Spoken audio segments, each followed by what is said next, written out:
नमस्कार और स्वागत है आज की इस बातचीत में। आज हम सफलता और ख़ास तौर पर आर्थिक समृद्धि पाने के कुछ बहुत ही जाने माने और शायद प्रभावशाली सिद्धांतों पर थोड़ी गहराई से बात करेंगे। जी हाँ, ये सिद्धांत काफी चर्चित रहे हैं। हमारे पास नेपोलियन हिल की वो क्लासिक किताब है, सोचो और अमीर बनो, मतलब थिंक एंड ग्रो रिच। उसका एक हिंदी सारांश है। ये किताब भी अपने ज़माने में तो क्रांतिकारी मानी गई थी। और आज भी बहुत लोग इसे मानते हैं। बिल्कुल। इसमें 13 मुख्य सिद्धांत बताए गए हैं। तो आज हमारा इरादा है कि इन 13 सिद्धांतों को इस सारांश के नजरिए से समझें, देखें कि ये हैं क्या और कैसे, मतलब स्रोत के अनुसार ये सफलता की तरफ ले जा सकते हैं। क्या ये वाकई सिर्फ सोचने से अमीर बनने की बात है या कुछ और गहरा है इसमें? ये जानना दिलचस्प होगा। हाँ, और ये भी कि करीब 100 साल पुराने ये सिद्धांत आज कितने काम के हैं। तो चलिए इस स्रोत के आधार पर इन विचारों को परत दर परत खोलते हैं, देखते हैं क्या निकलता है। बिल्कुल, शुरू करते हैं। तो स्रोत के हिसाब से जो सबसे पहली सीढ़ी है वो है पहला सिद्धांत, इच्छा यानी डिजायर।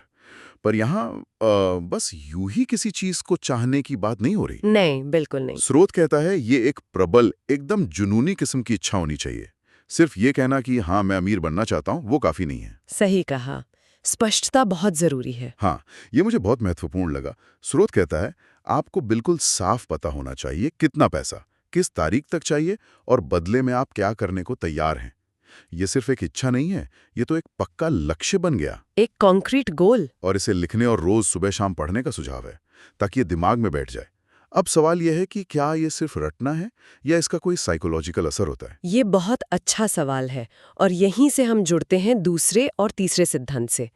ये जो स्पष्ट और प्रबल इच्छा है ना, डिजायर, यही वो ईंधन है जो दूसरे सिद्धांत यानी विश्वास या फेथ को जलाता है। अच्छा। जब आपकी इच्छा इतनी साफ और मजबूत होती है तो आपको अंदर से ये यकीन होने लगता है कि हाँ, ये मुमकिन है, इसे हासिल किया जा सकता है। स्रोत के मुताबिक ये विश्वास सिर्फ कोई उम्मीद नहीं, ये एक ठोस मानसिक अवस्था है। एक मेंटल स्टेट। और यहीं पर तीसरा सिद्धांत काम आता है, आत्म सुझाव यानी ऑटो सजेशन। वो जो इच्छा को रोज पढ़ने का सुझाव है ना, वो रटना नहीं है। नहीं है। नहीं, स्रोत इसे अपने अवचेतन मन मतलब सबकॉन्शियस माइंड को निर्देश देने का तरीका बताता है। जब आप अपने इच्छा को पूरे विश्वास और भावना के साथ बार बार दोहराते हैं और खुद को वो लक्ष्य पाते हुए कल्पना करते हैं, विजुअलाइज करते हैं, हाँ, विजुअलाइजेशन। तो आप असल में अपने सबकॉन्शियस माइंड को उस दिशा में काम करने के लिए प्रोग्राम कर रहे होते हैं। प्रोग्राम कर रहे हैं, अच्छा। हाँ, इस स्रोत की माने तो हमारा अवचेतन मन कोई तर्क नहीं करता, वो बस दिए गए निर्देशों पर, खासकर जो भावना से भरे हों, उन पर काम करना शुरू कर देता है। इसीलिए ये पहले 3 सिद्धांत, इच्छा, विश्वास और आत्म सुझाव, ये मिलकर एक बहुत शक्तिशाली मानसिक नींव बनाते हैं। ये सोच बदलने का, उसे लक्ष्य के साथ अलाइन करने का एक पूरा सिस्टम है। प्रबल इच्छा रास्ता दिखाती है, विश्वास उसे संभव बनाता है और आत्म सुझाव अवचेतन को उसे हकीकत बनाने के लिए एक्टिवेट करता है। ये वाकई दिलचस्प है। मतलब ये सिर्फ हवा हवाई बातें नहीं, एक पूरी मनोवैज्ञानिक प्रक्रिया है। ठीक है, तो मानसिक तैयारी हो गई। अब आगे बढ़ते हैं।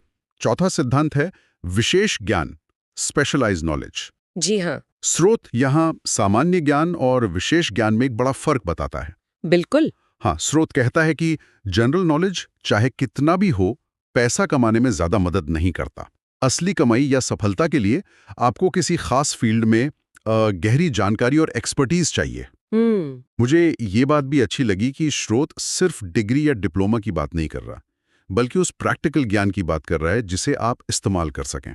तो लगातार सीखना और अपने फील्ड में बेस्ट बनने की कोशिश करना, ये क्यों इतना जरूरी बताया गया है? इसका महत्व इसलिए है क्योंकि आज की दुनिया बहुत कॉम्प्लेक्स है और यहाँ विशेषज्ञता की ही कद्र होती है। आप किसी प्रॉब्लम का अच्छा समाधान तभी दे सकते हैं जब आपको उस फील्ड की गहरी समझ हो। सही बात है। स्रोत इस पर भी जोर देता है कि ज्ञान पाना तो पहला कदम है, असली चुनौती है उसे व्यवस्थित करना और उसे प्रैक्टिकल प्लान में बदलना। सिर्फ जानकारी जमा करने से कोई अमीर नहीं बनता, उस जानकारी को क्रिएटिव तरीके से इस्तेमाल करने से बनता है। और शायद यहीं पर पांचवा सिद्धांत आता है, कल्पना, इमेजिनेशन। ज्ञान तो है, पर उसका नया और रचनात्मक उपयोग कैसे करें? बिल्कुल सही। स्रोत कल्पना को विचारों की कार्यशाला कहता है, माइंड की वर्कशॉप। अच्छा, वर्कशॉप ऑफ द माइंड। हाँ, विशेष ज्ञान आपको कच्चा माल देता है और कल्पना उस कच्चे माल से नए प्रोडक्ट, नई सर्विस, नए समाधान बनाती है। स्रोत दो तरह की कल्पना की बात करता है, एक सिंथेटिक जो पुराने आइडियाज को नए ढंग से जोड़ती है, और दूसरी क्रिएटिव जो बिल्कुल नए विचार या इनसाइट्स पैदा करती है। Creative imagination. सोचिए, ज्ञान आपको बताता है कि अभी क्या मुमकिन है, कल्पना आपको दिखाती है कि भविष्य में क्या मुमकिन हो सकता है। ज्ञान के बिना कल्पना शायद दिशाहीन हो जाए, और कल्पना के बिना ज्ञान स्थिर रह जाता है, आगे नहीं बढ़ता। स्रोत के अनुसार बड़ी सफलता और दौलत अक्सर उन्हीं लोगों को मिलती है जो अपने विशेष ज्ञान को कल्पना के साथ मिलाकर कुछ नया बना पाते हैं। अच्छा। और अगर हम इसे 11वें सिद्धांत दिमाग की शक्ति द ब्रेन से जोड़ें, तो स्रोत कहता है कि हमारा दिमाग विचारों को पकड़ने और भेजने वाले एक यंत्र जैसा है। एक रिसीवर और ट्रांसमीटर जैसा। कुछ वैसा ही। विशेष ज्ञान और कल्पना मिलकर इस यंत्र को सही फ्रीक्वेंसी पर ट्यून करते हैं, ताकि आप अवसरों को पहचान सकें और क्रिएटिव समाधान सोच सकें। तो ज्ञान आपकी नींव है और कल्पना आपकी उड़ान। ये ज्ञान और कल्पना का मेल वाकई बहुत शक्तिशाली लगता है। अच्छा, तो मानसिक नींव तैयार हो गई, ज्ञान और कल्पना भी आ गए, लेकिन सिर्फ सोचने और कल्पना करने से तो काम नहीं चलेगा ना? नहीं, बिल्कुल नहीं, एक्शन जरूरी है। यहीं पर शायद छठा सिद्धांत आता है, योजना बनाना, ऑर्गेनाइज प्लानिंग। जी हाँ, स्रोत इस बारे में बिल्कुल साफ है। बिना एक ठोस प्रैक्टिकल योजना के कोई भी बड़ा लक्ष्य, खासकर पैसे कमाने का लक्ष्य, हासिल करना नामुमकिन सा है। सही। इच्छा को हकीकत में बदलने के लिए एक रोड मैप तो चाहिए ही। बिल्कुल। स्रोत कहता है अपनी योजना लिखो और सबसे जरूरी बात, उस पर लगातार काम करो, रोज। सिर्फ प्लान बना लेना काफी नहीं है, एक्शन लेना पड़ेगा। एक्शन बहुत जरूरी है। इसमें एक और दिलचस्प बात है। हाँ। स्रोत कहता है कि अगर आपकी पहली योजना फेल हो जाती है तो निराश मत हो। हाँ, ये बहुत महत्वपूर्ण है। इसे एक टेम्पररी हार समझो, उससे सीखो और एक नई योजना बनाओ। लक्ष्य वही रखो, बस रास्ता बदल दो। ये फ्लेक्सिबिलिटी कितनी जरूरी है? ये फ्लेक्सिबिलिटी बहुत ज्यादा जरूरी है, और ये हमें अगले कुछ सिद्धांतों से जोड़ता भी है। योजना बनाना यानी प्लानिंग, ये कोई एक बार का काम नहीं है, ये एक लगातार चलने वाली प्रक्रिया है। अच्छा।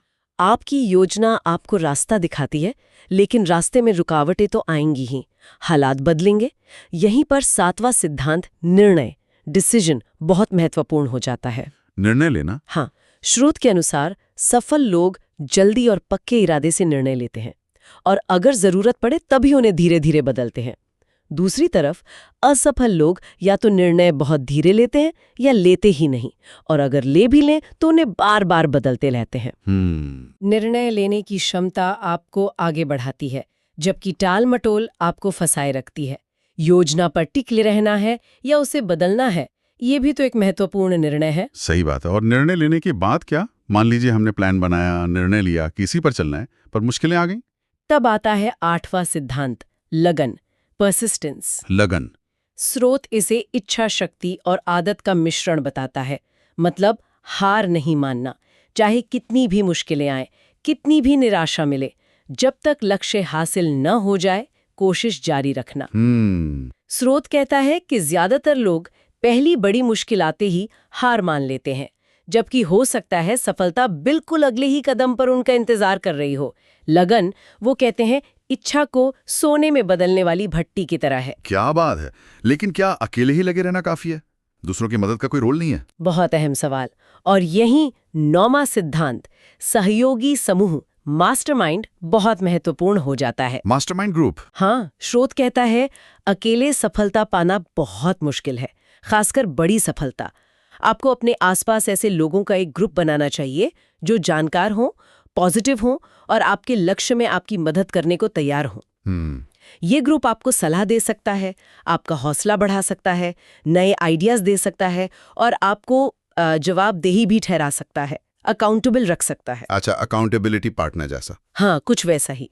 तो ये चारों सिद्धांत, योजना, निर्णय, लगन और मास्टरमाइंड, ये मिलकर आपकी इच्छा और ज्ञान को असलियत में बदलने का एक प्रैक्टिकल ढांचा बनाते हैं। योजना रास्ता दिखाती है, निर्णय आपको उस पर पहला कदम लेने में मदद करता है, लगन आपको चलते रहने की ताकत देती है और मास्टरमाइंड ग्रुप इस सफर में आपका साथ देता है और सही दिशा में बनाए रखता है। ये चारों मिलकर एक बहुत शक्तिशाली सिनर्जी बनाते हैं। ये वाकई एक पूरा एक्शन प्लान जैसा लग रहा है। मानसिकता से शुरू किया, फिर ज्ञान और कल्पना, और फिर ठोस एक्शन और सहयोग। अच्छा, अब हम स्रोत के आखिरी सिद्धांतों की तरफ बढ़ रहे हैं। 12वां सिद्धांत थोड़ा रहस्यमयी सा लगता है, छठी इंद्रिय, द सिक्स्थ सेंस। स्रोत क्या कहता है इसके बारे में? हाँ, ये थोड़ा इंट्रीगिंग है। स्रोत के अनुसार छठी इंद्रिय वो क्रिएटिव कल्पना का ही एक विकसित रूप है, जो तब जागती है जब आप बाकी के 12 सिद्धांतों में महारत हासिल कर लेते हैं। अच्छा, यानी ये अपने आप नहीं आती? नहीं, ऐसा लगता है। इसे अंतर्ज्ञान या इंट्यूशन कहा गया है, या अचानक से कोई सही विचार या समाधान आ जाना। स्रोत कहता है कि ये आपको आने वाले अवसरों या खतरों के बारे में पहले से बता सकती है। इसे सिद्धांतों के अभ्यास का शिखर माना गया है। लेकिन क्या ये वाकई कोई रहस्यमयी शक्ति? देखिए, अगर हम स्रोत की बात को प्रैक्टिकली समझें तो छठी इंद्रिय शायद कोई सुपरनैचुरल पावर न होकर अनुभव, ज्ञान और सिद्धांतों की गहरी समझ से विकसित हुई एक एडवांस्ड जजमेंट कैपेसिटी हो सकती है। Refined judgement. हाँ, जब आप लंबे समय तक अपने फील्ड में काम करते हैं, ज्ञान इकट्ठा करते हैं, प्लान बनाते हैं, निर्णय लेते हैं, अपने मास्टरमाइंड ग्रुप से बात करते हैं, तो आपका अवचेतन मन पैटर्न पहचानने और कनेक्शंस बनाने में इतना माहिर हो जाता है कि आपको अचानक सही इंट्यूशन या गट फीलिंग महसूस होती है। अच्छा, तो ये सिद्धांतों के लगातार अभ्यास का एक स्वाभाविक नतीजा हो सकता है, न कि कोई जादू। ये व्याख्या इसे काफी प्रैक्टिकल बनाती है। ठीक है, और अंत में 13वां सिद्धांत है डर पर काबू पाना, ओवरकमिंग फियर। स्रोत इसे सफलता की राह में सबसे बड़ी रुकावटों में से एक मानता है। जी हाँ, डर। हाँ, स्रोत खास तौर पर 6 तरह के डरों की बात करता है। गरीबी का डर, आलोचना का डर, खराब सेहत का डर, प्यार खोने का डर, बुढ़ापे का डर और मौत का डर। ये काफी बुनियादी डर है। बिल्कुल। और स्रोत का तर्क है कि ये डर हमारी सोच को रोक देते हैं, हमें रिस्क लेने से रोकते हैं, हमें आगे नहीं बढ़ने देते। इसलिए सच्ची सफलता और समृद्धि के लिए इन डरों को पहचानना और उन पर जीत हासिल करना बहुत जरूरी है। डर तो एक स्वाभाविक मानवीय भावना है, हमें खतरों से बचाने के लिए बनी है। लेकिन स्रोत का संदेश ये है कि इन डरों को अपने ऊपर हावी ना होने दें। तो कैसे काबू पाएं? यहाँ पहले बताए गए सिद्धांत ही मदद कर सकते हैं। जैसे एक प्रबल इच्छा और अटूट विश्वास गरीबी के डर को कम कर सकता है ना? हाँ, हो सकता है। एक ठोस योजना और लगन वो असफलता के डर पे काबू पाने में मदद कर सकती है, जो अक्सर आलोचना के डर से जुड़ा होता है। विशेष ज्ञान आपको सेहत की चिंताएं कम करने में मदद कर सकता है, जैसे हेल्दी आदतें अपनाना। मास्टरमाइंड ग्रुप अकेलेपन या प्यार खोने के डर को कम कर सकता है। अच्छा, डर को शायद पूरी तरह खत्म तो नहीं किया जा सकता है, लेकिन स्रोत के अनुसार उसे समझना और उसके बावजूद एक्शन लेना ही उस पर काबू पाना है। ये एक तरह से दिमागी ताकत का खेल है। Mental strength. तो ये थे वो 13 सिद्धांत। स्रोत ने इन सबको समेटते हुए एक गोल्डन फॉर्मूला भी दिया है, जो शायद इन सबका निचोड़ है। हाँ, एक सूत्र है। बिल्कुल। स्रोत के आखिरी में ये सूत्र है, आप जो कुछ भी सोच सकते हैं और जिस पर विश्वास कर सकते हैं, उसे हासिल कर सकते हैं। मतलब whatever the mind can conceive and believe, it can achieve। ये बहुत मशहूर लाइन है। हाँ, एक और तरह से भी कहा गया है, जो सोचोगे वही बनोगे, जो चाहोगे वही पाओगे, जो मानोगे वही आकर्षित करोगे। ये सूत्र पूरी फिलॉसफी को एक लाइन में बता देता है कि हमारी मानसिकता ही हमारी हकीकत बनाती है। सोच का महत्व। तो आज हमने सोचो और अमीर बनो के इस हिंदी सारांश के जरिए सफलता के इन 13 सिद्धांतों पर एक काफी विस्तृत चर्चा की।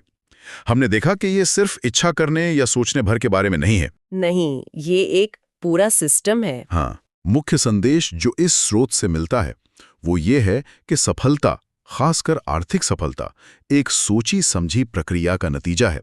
इसमें एक मजबूत लक्ष्य केंद्रित मानसिकता चाहिए, इच्छा, विश्वास, आत्मसुझाव जी, व्यवहारिक ज्ञान और रचनात्मक कल्पना का इस्तेमाल चाहिए, एक ठोस एक्शन प्लान चाहिए, योजना, निर्णय, लगन और दूसरों का सहयोग भी चाहिए, मास्टरमाइंड। बिल्कुल। और इन सब के नीचे अपने डरों को पहचान कर उन पर काबू पाने की क्षमता। ये एक काफी होलिस्टिक अप्रोच लगता है। निश्चित रूप से। और इन सिद्धांतों को जानने के बाद एक महत्वपूर्ण सवाल उठता है जिस पर शायद हमारे सुनने वाले विचार कर सकते हैं। क्या सवाल? आज की दुनिया जो इतनी तेजी से बदल रही है, जहां तकनीक रोज नई चुनौतियां और अवसर ला रही है, जहां अनिश्चितता शायद पहले से कहीं ज्यादा है, ऐसी दुनिया में इन लगभग 100 साल पुराने सिद्धांतों को प्रैक्टिकली कैसे अपनाया जा सकता है? ये प्रासंगिक है। क्या इन कालातीत कहे जाने वाले सिद्धांतों को लागू करने के तरीकों को भी आज के हिसाब से बदलने या अडैप्ट करने की जरूरत है? ये सोचने वाली बात है। वाकई एक बहुत ही प्रासंगिक सवाल छोड़ा है आपने।